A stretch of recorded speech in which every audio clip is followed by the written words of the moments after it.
Half-court alley hoop kay Thomas Robinson. Justin Brownlee, pa-smile-smile lang. Former Rain or Shine, Elasto Painters import, nag-angas pa sa game. Mapapalaban pa ng suntukan. Justin Brownlee and McDaniels connection again. Gandang posterize na to. So bago tayo magpatuloy sa larong ito, sa nakaraan nga pong laro ng Pelita Jaya last Friday, nakuha nila ang panalo din kontra Bima Perkasa sa final score na 67-101. Tambak malala kila JB ito.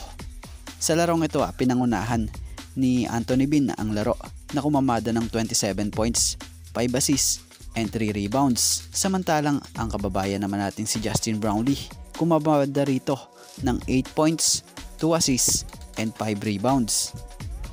So magpatuloy na tayo dito sa laban naman nila or ng team ng Pelita Jaya kontra sa team ng Bumi Borneo.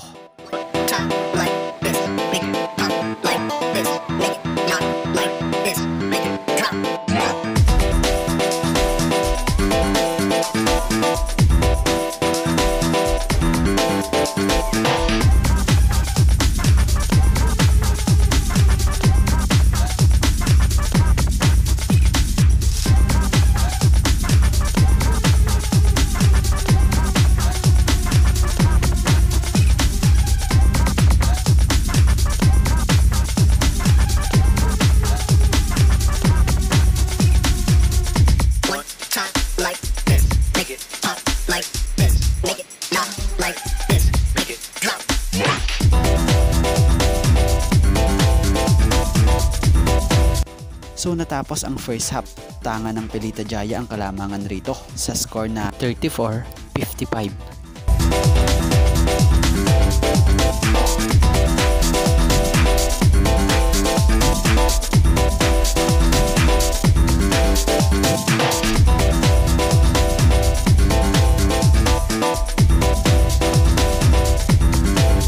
So natapos ang laro sa final score na 80-98, Pelita Jaya win. So sa pagkakataong ito, pinangunahan nitong si Thomas Robinson ang game na kumamada ng double-double na 27 points, 11 rebounds and 1 assist. Samantalang ang kababayan nating si Justin Brownlee ay kumamada at umambag sa Pelita Jaya ng 7 points, 3 rebounds and 4 assists sa limitadong minuto.